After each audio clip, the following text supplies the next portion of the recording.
February 17, 2004. In a Texas execution chamber, a 36-year-old man is strapped to a gurney. His final words insist he is innocent. Minutes later, he is dead. He may be the first person in modern America proven to be executed for a crime that never happened. The case that killed him was built on fire. Specifically, on the idea that investigators could read the scorched remains of a house and know, with certainty, that the blaze had been set on purpose. For a century, courts trusted that certainty completely. But that certainty was not science. It was folklore, a set of beliefs passed down from investigator to investigator, never tested, never proven. And in the ashes of one small house in Texas, that folklore would send an innocent father to his death. 23, 1991. Corsicana, Texas. A fire tears through the home of Cameron Todd Willingham. He escapes to the front yard, burned and screaming. Trapped inside are his 3 young daughters, 2-year-old Amber, and his 1-year-old twins. Fighters arrive too late. All 3 girls die. For a father, there is no worse mourning imaginable. But even as the embers cool, the men examining the ruins are already forming a very different theory of what happened here. Fire investigators walk the burned house and see what they are trained to see. Deep charring low on the walls. Cracked, spidered glass. Puddle-shaped burn marks on the floor they call pore patterns. To them, each sign points to one conclusion: someone spread a liquid and lit it. They had a whole vocabulary of these arson indicators. Crazed glass meant a fast, hot, accelerated fire. Burn marks meant poured fuel. Their confidence was total. Willingham, they concluded, had deliberately set the fire that killed his own children. The case grew stronger with a second witness. A jailhouse informant named Johnny Webb testified that Willingham had confessed to him behind bars. A grieving father, a house full of arson signs, and a confession. To a jury, it was more than enough. Trial in 1992, the prosecution painted Willingham as a monster who murdered his babies to cover up abuse. The physical evidence was the fire science. The human evidence was the informant.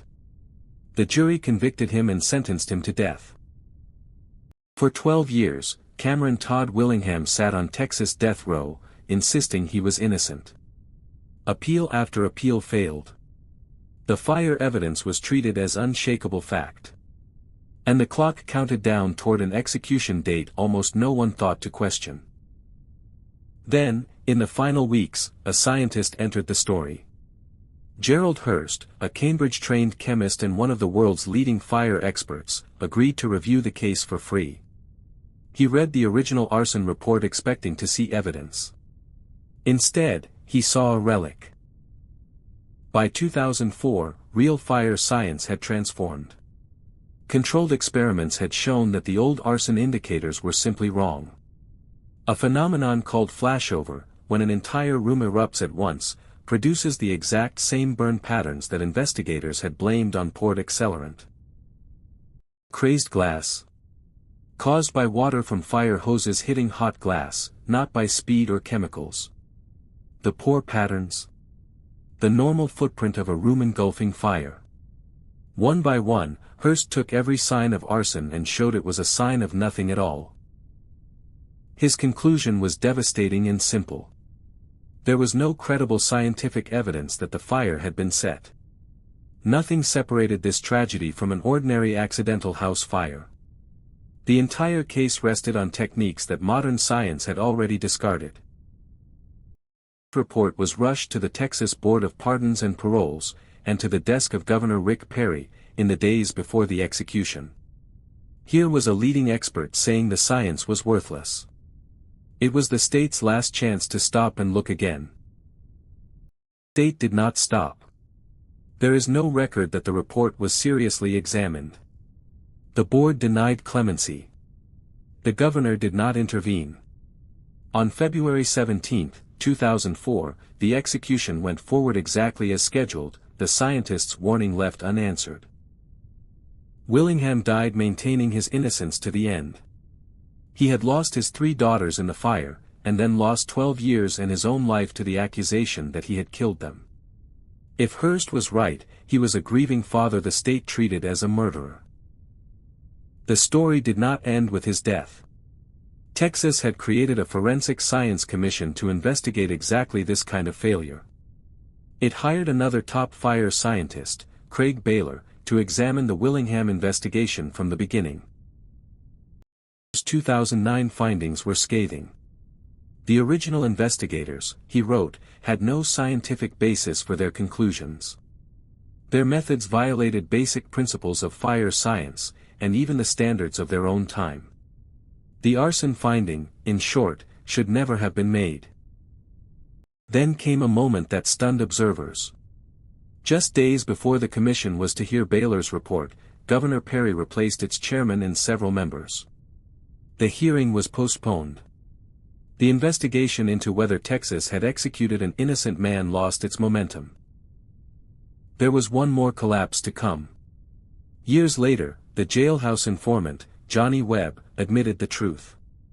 Willingham had never confessed to him. He had testified in exchange for help with his own sentence. The confession that helped seal the case had been a lie. The deepest damage reached far beyond one man.